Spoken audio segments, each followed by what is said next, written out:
Hello,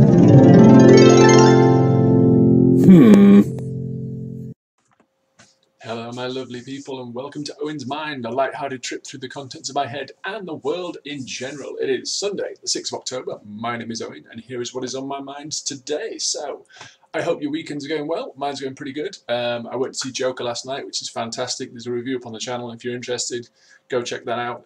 Today, nice easy day planned. After I finish recording this and talking to you guys, I'm going to go to the gym, do a little bit of shopping, a few jobs around the house, as we all have to do on a weekend. And then I've got a nice, easy afternoon. I can do as I please. The weather's not looking great today, but I'll find something to occupy myself and have a nice, sort of easy evening. Back to work tomorrow. So as usual, I've picked out 5 stories making the headlines today, which I've got some thoughts on.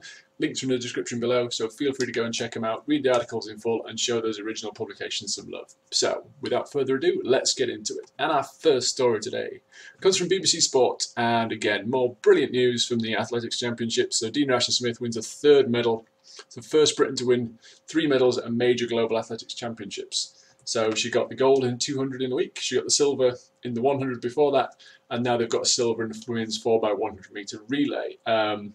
Finished 2nd behind Jamaica, but we beat the United States into 3rd, who I think were the favourites going into it. So brilliant news, well done team. So how they shook down, we had Ashley Phillip, Dean Smith and Ashley Nelson perform faultless changeovers before Daryl Nater held off USA's Kiara Parker to cross the line in a season's best of 41.85 seconds. United States 42.1. So it was close, but a win's a win, and well done girls. So an ecstatic Ashley Smith revealed the British quartet for the final had not practiced the baton changes in the warm-up.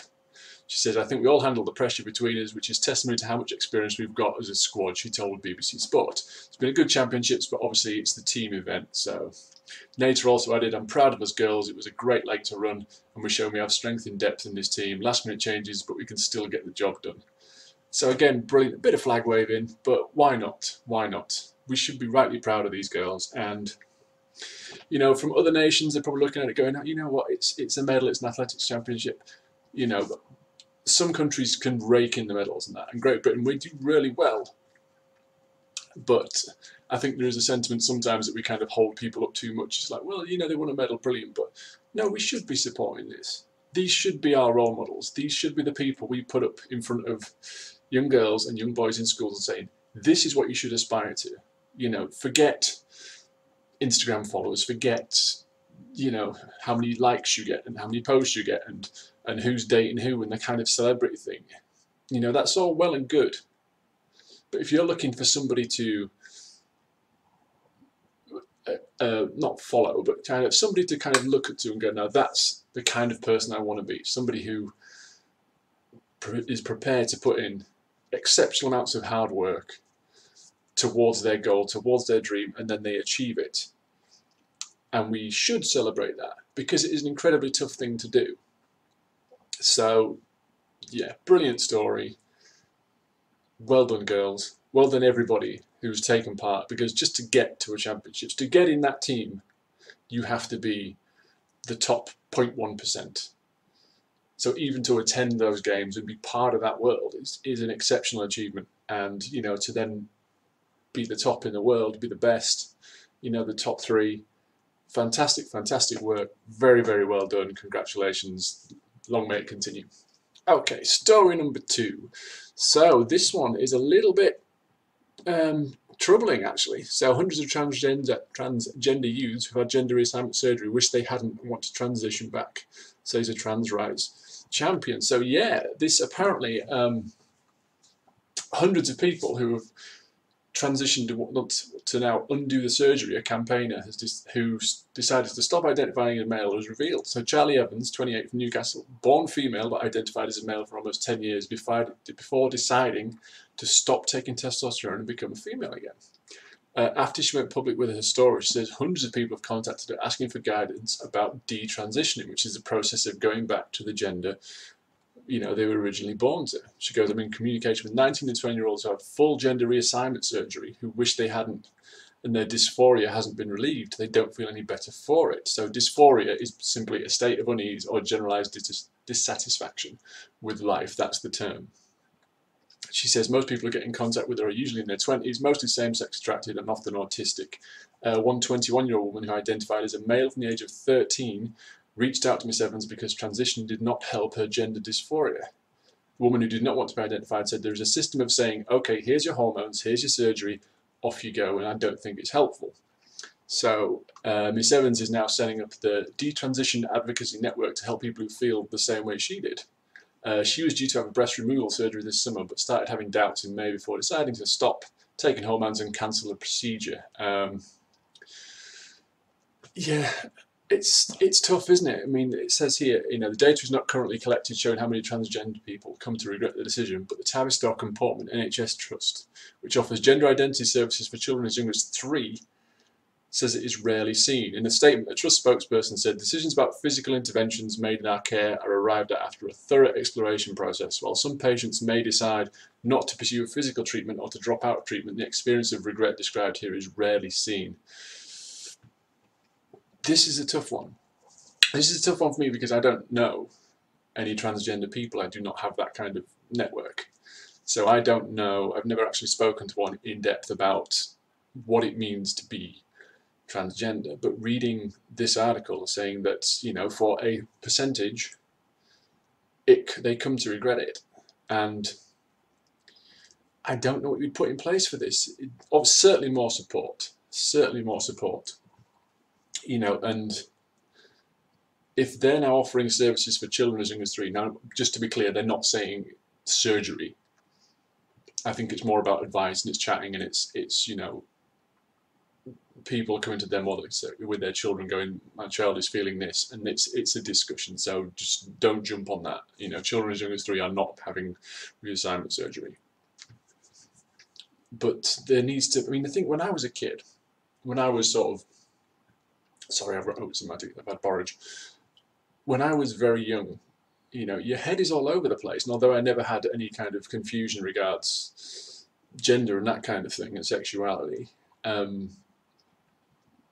my range of emotions in general was just everywhere. So you need to handle with care when people come and say, you know, this is how I'm feeling, I don't feel right, I have this dysphoria in regards to gender and that kind of thing. It really needs to be incredibly well thought out. And obviously you can give somebody all the support in the world, and they may still decide years down the line, I've made a mistake. You know, and that's not something that can be dealt with beforehand.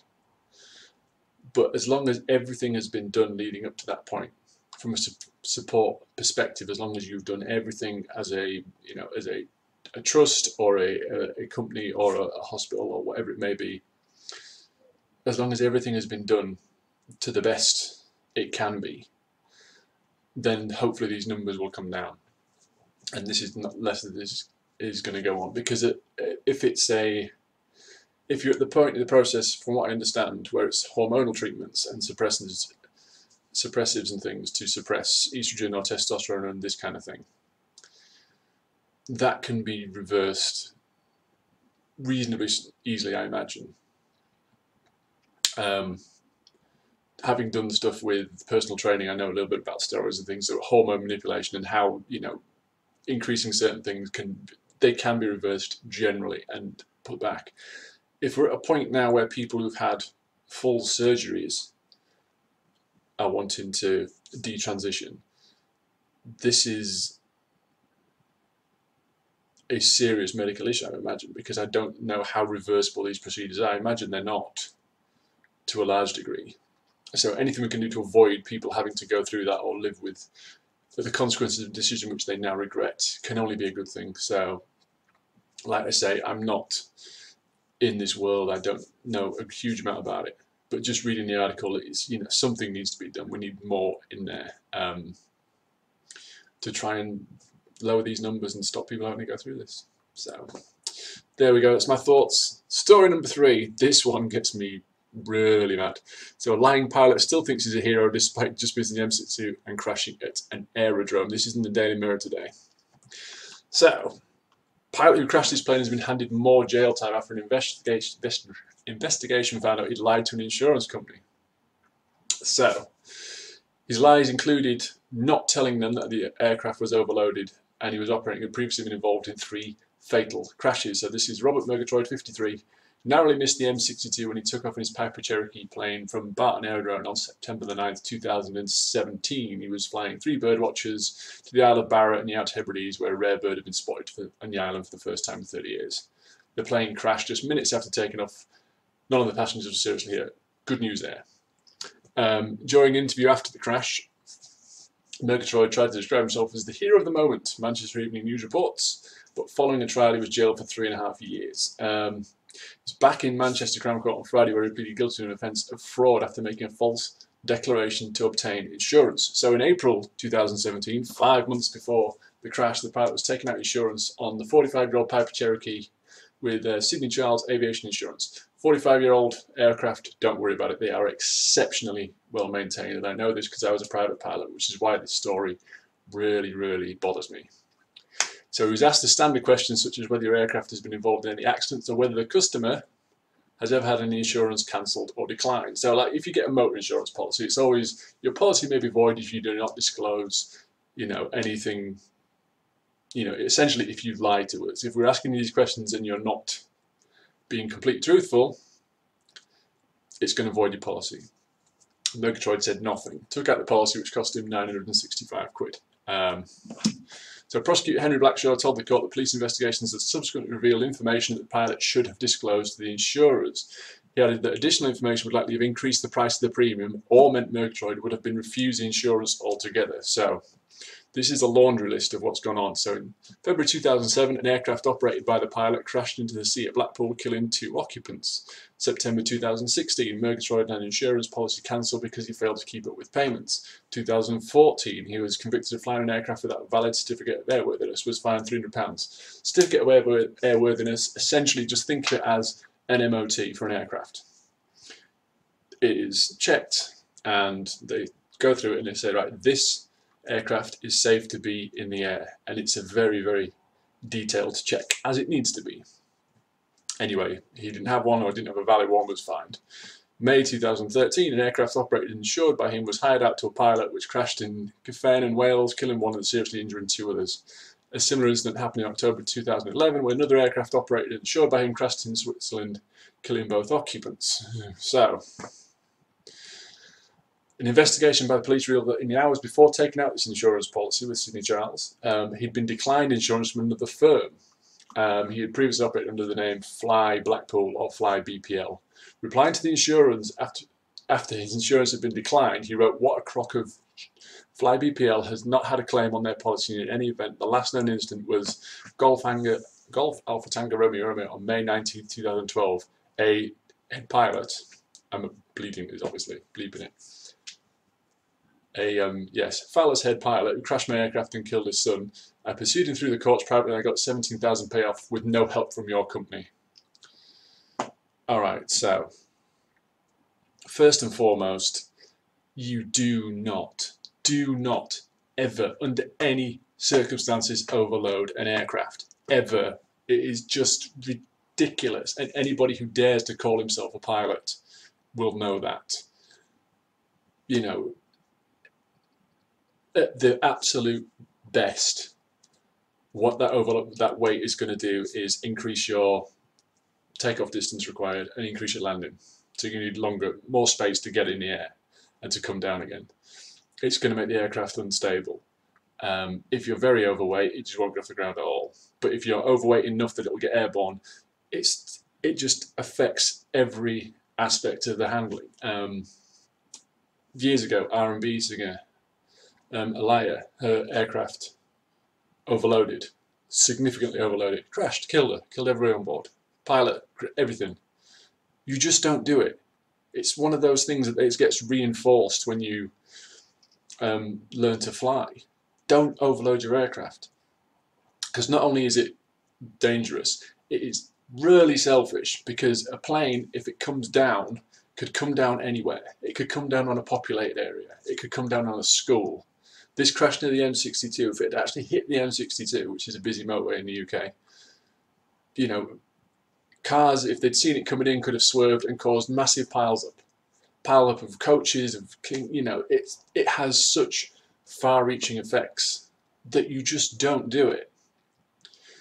And the thing with the insurance company, people tell fibs and lies all the time because insurance is expensive and you don't want your premium going higher. And he's like, if I declare this, my premium's going to be higher or I'm going to be refused. We found out he's been refused just hours before. So he's just held it back, thinking, well, as long as there's no incidents, I'm never going to need to claim. So the policy is never going to be deemed invalid, essentially, unless somebody checks into it. But no, it's such a selfish thing to do. And it sounds like this guy's got formed for kind of skirting around the law and then this thing. So he's been caught, he's been prosecuted. Thankfully, in this most recent incident, no one was injured. But just don't do it. Don't, real pilots know this. You never overload an aircraft, never fly an overweight aircraft. Just from self-preservation. When I took my test, my examiner was a very, very, very good pilot. And he said to me, stuck with me when I did my test. He says, when I get down, what I consider is, if I give you a pass or a fail, is like, would I be happy if you took my family up flying? Would I be happy if you took it? Would I be happy for you to take my wife up in this plane? Just you and her. And he goes, that's a big thing about whether or not I pass. Do I think you're safe and competent in the air to handle an aircraft? Because they are a very, very technical, difficult piece of equipment to fly. And you've got to, some of it is all admin. It is boring. There's endless checklists, but there needs to be, because stuff like this happens. And you don't shortcut it.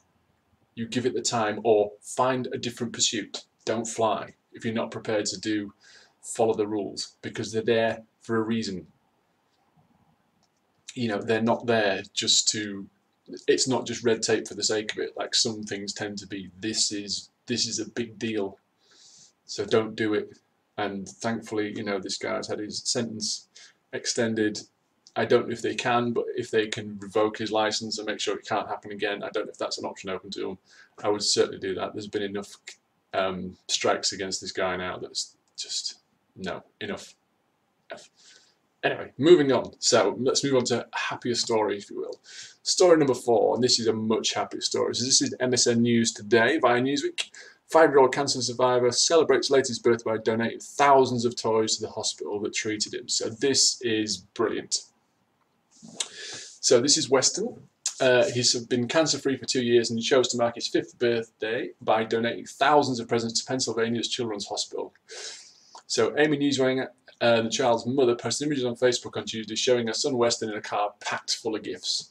The massive haul of presents included 1,263 tubs of Play-Doh, 1,249 dinosaurs, and dozens of superhero action figures. Lovely story, okay? So the collection was organised alongside an aid programme called Child Life, which sources toys for young patients of Hershey Medical Children's Hospital, a local media outlet. WHP reported the family appealed for help using social media, and they also created an Amazon wish list for donors to choose from. So Weston was diagnosed with rhabdomyosarcoma, which is a kind of cancer, in November 2016. He turned 5 on September 26th. His mother said, right, what do you want? What do you want for your birthday? And he said, I don't need anything. I want Play-Doh, dinosaurs, and stuff to give to the children, because he remembers when he was there, these little things made a big difference. It's allowing kids to feel like kids in an unfamiliar environment, okay? So his mother says, when we started collecting the items, we set a big goal to fill up our Yukon, which is essentially like a big pickup truck. I wasn't sure it was going to be possible. There was a lot of room inside it, she told Newsweek, but the packages kept coming in to a point where she wasn't sure they'd fit them all in. Thankfully they did, with a little room to spare, and they're pleasantly surprised with the generosity of the family and friends for helping out and putting a smile on children's faces at the hospital.